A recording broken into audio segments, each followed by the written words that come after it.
Hello students, welcome back to Hindi Mirror channel. सभी students का Hindi mirror पर फिर से स्वागत है। अभी जो कंटेंट लेकर आए हैं बीए फर्स्ट ईयर के जो स्टूडेंट्स हैं उत्तराखंड यूनिवर्सिटी के, तो उनके लिए हम लेकर आए हैं। तो यहाँ पर आप देख सकते हैं पहला पेपर आपका जा रहा है गद्य साहित्य।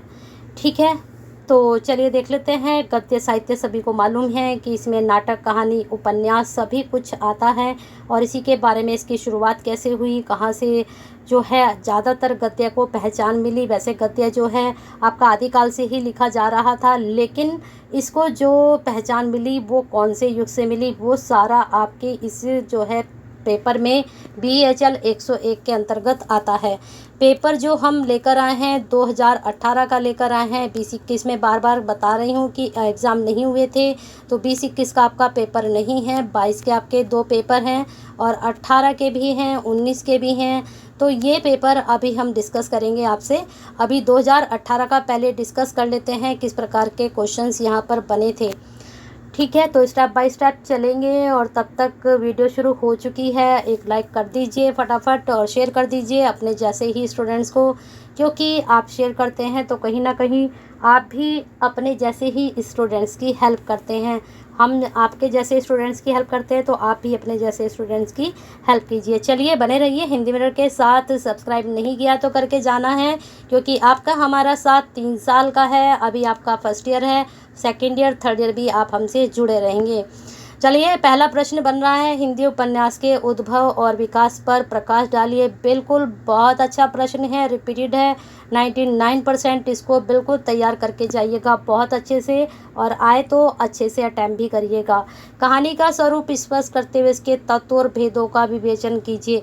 अब मैं आपको बता देती हूँ, उपन्यास के भी तत्व और भेद जरूर करके जाइएगा और कहानी के भी जरूर करके जाइएगा। दोनों में 100% प्रश्न जरूर बनेगा और यहाँ से दोनों में किसी भी तरह का क्वेश्चन आपका बन सकता है।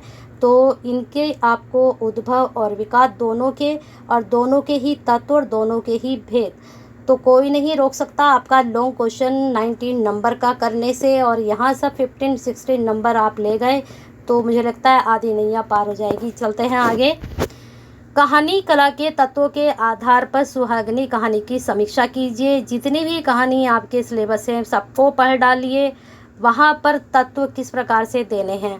अब जैसे आपने कहानी के तत्व आपने तैयार कर लिए, पहला तत्व हो जाता है कथानक। ठीक है, तो सुहागिनी का आप कथानक बताएंगे। यहाँ पर तो आपको बताना है तत्व में कि कथानक होता क्या है। ठीक है, लेकिन यहाँ पर उस कथानक में आप इसकी स्टोरी दोगे।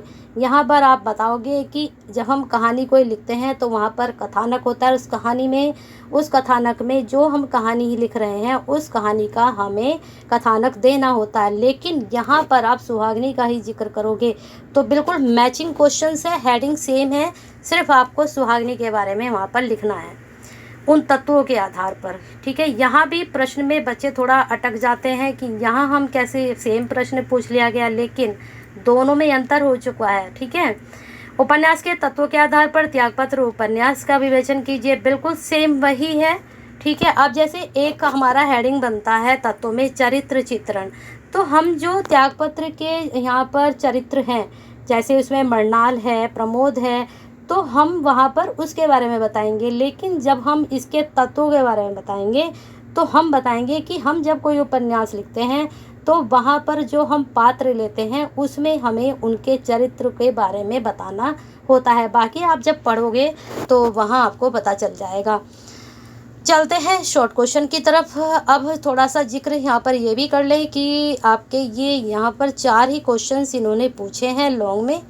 ठीक है, तो 5 इन्होंने ऑप्शन ही ख़त्म कर दिए थे 18 में, तो कोई बात नहीं, इस बार आपके 5 ही आएंगे। 5 में से आपको कोई 2 ही करने होंगे, तो ये 2 तो डेफिनेटली आएंगे ही, चाहे शॉर्ट में आए चाहे लॉन्ग में आए, लेकिन ये ज़्यादातर लॉन्ग में ही पूछे जाते हैं। बाकी 3 पेपर डिस्कस करेंगे तो पता चल जाएगा। चलते हैं आगे। प्रेमचंदोत्तर युगीन कहानी साहित्य पर प्रकाश डालिए। तो हम बता दें कहानी का जो आपका युग है प्रेमचंद जी के नाम पर ये है, तो प्रेमचंद जी से पहले, प्रेमचंद जी के समय के, प्रेमचंद जी के बाद का। तो यहाँ पर जो आपसे पूछा गया प्रेमचंद जी के बाद का कहानी साहित्य पूछा गया है। ठीक है, तो पहले का भी याद कीजिए, इनके समय का भी याद कीजिए और बाद का भी याद कीजिए। कभी क्वेश्चन ऐसे बन जाता है कि प्रेमचंद जो आपका कहानी साहित्य कि प्रेमचंद के उसमें प्रकाश डालिए, यानी कि वो तीनों ही काल आपसे लॉन्ग में पूछ लेगा। अगर शॉर्ट में पूछेगा तो पर्टिकुलर तीनों में से किसी एक को पूछेगा। उपन्यास के भेद आ चुके हैं। ठीक है, उसने कहा था कहानी के प्रतिपाद्य को अपने शब्दों में लिखिए। अब प्रतिपाद्य क्या है? प्रतिपाद्य का मतलब हुआ कि जो उसने कहा था कहानी आपको क्या सिखाना चाह रही है, क्या महत्व है, क्या कहना चाह रही है, क्या संदेश, क्या उद्देश्य है, वो सब इसके अंतर्गत आप डाल सकते हो। ठीक है, चलिए आगे चलते हैं। स्त्री सुबोधनी कहानी की मूल संवेदना। मूल संवेदना क्या है स्त्री सुबोधनी की? वही कि इस कहानी के थ्रू स्त्री सुबोधनी जो कहानी लिखी गई है, तो इसमें उसका भाव क्या है, किस भाव से ये कहानी लिखी गई है। अपना अपना भाग्य कहानी की कथा वस्तु, सीधा सीधा आपसे सारांश पूछ लिया गया। त्यागपत्र उपन्यास के पात्र प्रमोद का चरित्र की विशेषताएं तो मरनाल की भी पूछी जा सकती है। मलबे का मालिक कहानी के देश विभाजन की त्रासदी का जीवंत दस्तावेज है, स्पष्ट कीजिए। बिल्कुल, मलबे की कहानी किस पर आधारित है? देश विभाजन पर आधारित है। तो उस वक्त क्या क्या हुआ हमारे देश में, जिस वक्त विभाजन हुआ था, तो वो कहानी के आधार पर आप वो सारा यहाँ पर बता सकते हो कि किस तरह की त्रासदी देशों को झेलनी पड़ी थी। बड़े भाई साहब, कहानी की मूल संवेदना, वही क्या भाव यहाँ पर दिया गया है लेखक के द्वारा, तो वही यहाँ पर आपको बताना है। तो बहुत प्रश्न अच्छे हैं और मुझे लगता है सारे ही यूनिट से, सारे ही टॉपिक से क्वेश्चंस बन रहे हैं।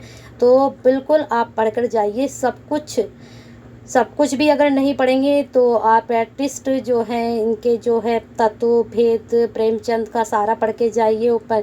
फिर उसने 2-3 कहानी आप अच्छे से पढ़ लीजिए। जैसे उसने कहा था आपका त्यागपत्र उपन्यास है, अपना अपना भाग्य है, तो इनको आप अच्छे से पढ़ लीजिएगा। ठीक है, चलते हैं। सुहागिनी से भी क्वेश्चंस बनते हैं। तो अगर आपके पास 7 से 8 कहानी है तो 5 तो एटलीस्ट आप पढ़ के जाइए, जिससे आपके प्रश्न अच्छे से बन जाएं। और 2 टॉपिक आपके ये बन गए तो 7 टॉपिक आप तैयार कर लीजिए। आपका 100% रिजल्ट आने से कोई नहीं रोक सकता है। चलते हैं अगले प्रश्न पत्र पर। अब डिस्कस कर लेते हैं 2019 में जून में जो आपका पेपर आया था उसके बारे में। पेपर का नाम एक बार चेक कर लीजिए, कोड भी चेक कर लीजिए, क्योंकि ये बहुत ज़रूरी होता है। क्या पता मैं आपको दूसरा पेपर पढ़ा रही हूँ। ठीक है, तो यहाँ पर थोड़ा ध्यान से देख लीजिए कौन सा पेपर आप देख रहे हैं। यहाँ पर आप देख सकते हैं प्रश्न पत्र में पहला प्रश्न देख लीजिए, बिल्कुल सेम बना है। और मैं कह रही हूँ कि ये प्रश्न इस बार भी आपका बनेगा, तो इसको इतने अच्छे से तैयार करके जाइए कि एग्जामिनर आपको 19 में एटलीस्ट 18 या 17 तो दे ही दे। ठीक है, चलते हैं आगे प्रश्न पर। उपन्यास के तत्वों के आधार पर उपन्यास की समीक्षा कीजिए। अब प्रश्न बनेंगे तो यहीं से ही है ना, तत्वों से ही बनेंगे, भेदों से ही बनेंगे, लेकिन यहाँ पर आपसे पूछ लिए जाएंगे कोई सी भी कहानी, कोई सा भी उपन्यास। ठीक है, मन्नू भंडारी के व्यक्तित्व का कर्तृत्व का परिचय देते हुए उनकी कहानियों का मूल्यांकन कीजिए। अब मन्नू भंडारी की जो आपके सिलेबस में है कहानी, उसके बारे में बताते हुए भी आप और भी कहानियों के बारे में यहाँ बता सकते हो, या फिर इनका जीवन परिचय बहुत अच्छे से तैयार करके जाइएगा। फिर आ गए हैं कहानी कला के तत्वों के आधार पर बड़े भाई साहब कहानी की समीक्षा कीजिए। तो बिल्कुल सही तत्वों के आधार पर आपको बताना है बड़े भाई साहब के बारे में। तो तभी मैं कह रही हूँ कि 5 कहानी बहुत अच्छे से तैयार करके अगर आप लेके जाएंगे तो इस तरह के, और आपको कहानी के तत्व ही बताए हैं, आपको उपन्यास के तत्व भी बताए हैं, आपको कहानी का सारांश भी आता है, आपको ये भी पता है कौन कौन से पात्र क्या उनका चरित्र है, तो उसके बारे में आप बिल्कुल आराम से ठंडे दिमाग से आंसर को अप्लाई करना। ठीक है, कुछ भी भारी नहीं है, बहुत आसान चीज़ें हैं। हिंदी कहानी के उद्भव व विकास पर बिल्कुल सेम पूछ लिया गया। प्रेमचंद युगीन कहानी पर संक्षेप टिप्पणी लिखिए। पहले पूछा गया प्रेमचंदोत्तर, अब पूछ लिया गया प्रेमचंद युगीन। तभी मैं कह रही हूँ कि तीनों के बारे में आप इसको पढ़ कर जाइएगा। तो तीनों में से एक अगर लॉन्ग में पूछा गया तो तीनों तो एक साथ अटैम्प्ट कर सकते हो ना।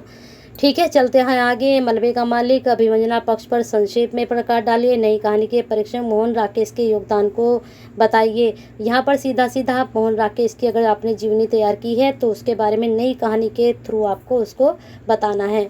स्त्री सुबोधिनी कहानी की कथा वस्तु, बिल्कुल सारांश आप बता सकते हो यहाँ पर। फिर आपका आ गया स्वतंत्रोत्तर युगीन हिंदी उपन्यासों पर। पहले आपसे क्या पूछा गया, कहानी के बारे में, यहाँ पूछ लिया गया उपन्यासों के बारे में। तो वही आपका ये उपन्यास के जो युग हैं, स्वतंत्रता से पहले, स्वतंत्रता के समय पे और स्वतंत्रता के बाद, इसके बारे में प्रेमचंद जी से भी यहाँ पर क्वेश्चंस बनता है।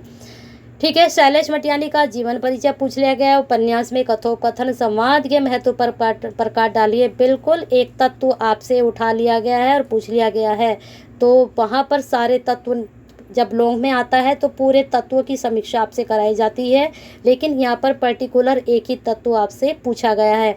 तो पहले आप उपन्यास का अर्थ दीजिए, उपन्यास की परिभाषाएं दीजिए, उसके बाद कथोपकथन के यानी कि संवाद के बारे में आप बता सकते हो, क्योंकि एक संवाद के थ्रू ही हम अपनी कहानी को आगे बढ़ा पाते हैं।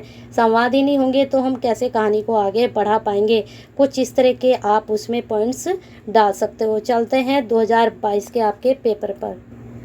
अब थोड़ा सा यहाँ डिस्कस कर लेते हैं। आपका 2022 का जो पेपर है दिसंबर का, उसको डिस्कस करना है, तो चलिए देख लेते हैं।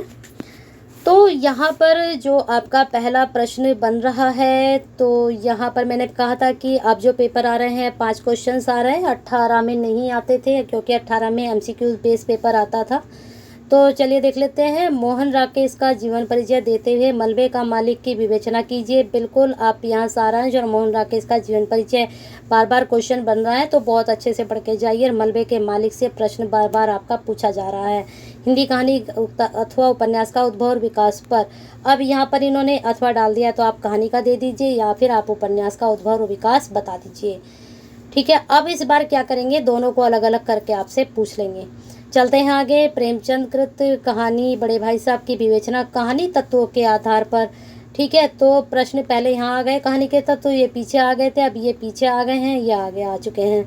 तो प्रश्न बस घूमते हैं, पूछा वही चीज़ जा रही है। अभी बिल्कुल मैंने ये चीज़ें आपको समझा दी हैं, मुझे लगता है दोबारा ये चीज़ें समझाने की ज़रूरत नहीं है। क्वेश्चन देख लीजिए, रिपीटेड है। सुहागिनी कहानी का विश्लेषण विस्तार पूर्वक कीजिए। किस प्रकार की कहानी है और क्या क्या इसमें जो है तत्वों के आधार पर भी आप इसका विश्लेषण कर सकते हो। कहानी किसे कहते हैं, उसके स्वरूप, भेद, तत्वों पर प्रकाश डालिए। अब यहाँ पर आपसे पूछ लिया गया उद्भव और विकास, दोनों में से किसी एक का। अब यहाँ पर सीधे सीधे कहानी के स्वरूप, भेद, तत्व सब कुछ आपसे पूछ लिए गए हैं, तो प्रश्न ये आएगा ही आएगा। ठीक है। चलते हैं शॉर्ट क्वेश्चन की तरफ। लेखक ज्ञानेंद्र कुमार का व्यक्तित्व पूछ लिया गया। आपका जो यहाँ पर इसमें से आपका जो त्यागपत्र है नहीं पूछा गया। ज्ञानेंद्र जी के बारे में जीवन परिचय करके जाइएगा। कहानी और उपन्यास में अंतर बहुत इम्पोर्टेंट है, रिपीट हो सकता है, तो अंतर मुझे लगता है आप अगर इनके तत्व पढ़ लोगे तो अंतर आप खुद से ही खुद अटैम्प्ट कर पाओगे।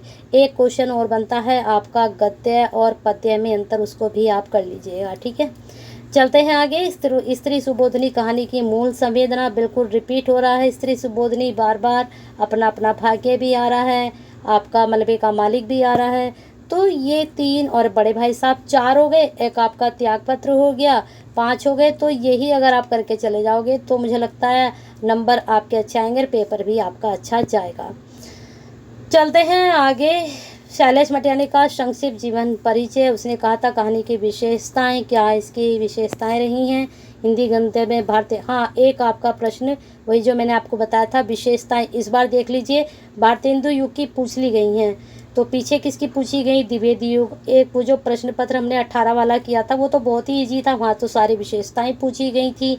तो हो सकता है इस बार आपकी ज़्यादातर विशेषताएं आ जाए, आदिकाल से भी, आपके द्विवेदी युग से भी, छायावाद से भी, प्रयोगवाद से भी, सभी आपकी विशेषताएं आ जाएं। और आ जाएं तो मुझे लगता है आपका पेपर बहुत अच्छा जाएगा, क्योंकि विशेषताएं थोड़ा इजी हो जाती हैं तैयार करने में। त्यागपत्र कहानी का मुख्य कथ्य क्या है, यानी कि यह क्या कहना चाहते हैं, क्या उद्देश्य है इस त्यागपत्र उपन्यास। यहाँ पर कहानी लिख दिया इन्होंने, ठीक है, वैसे ये उपन्यास है, तो इसमें इसका कहने का क्या तात्पर्य है, क्या किस उद्देश्य को लिखकर यह लिखा गया है, तो वही आपको यहाँ पर लिखना है। तो मुझे लगता है अब सारी चीज़ें, कुछ कितने भी प्रश्न पत्र पढ़ लीजिए, अब आपको जो है रिजल्ट एक ही निकल कर आएगा कि हमने टॉपिक कौन से तैयार करने हैं। ठीक है। तो टॉपिक एक तो आपको चरित्र चित्रण करने हैं, एक आपको जो है जीवनी करनी है, एक आपको विशेषताएं करनी है, सारी कहानी पढ़नी है और कहानी और उपन्यास के तत्व और उद्भव और विकास करने हैं।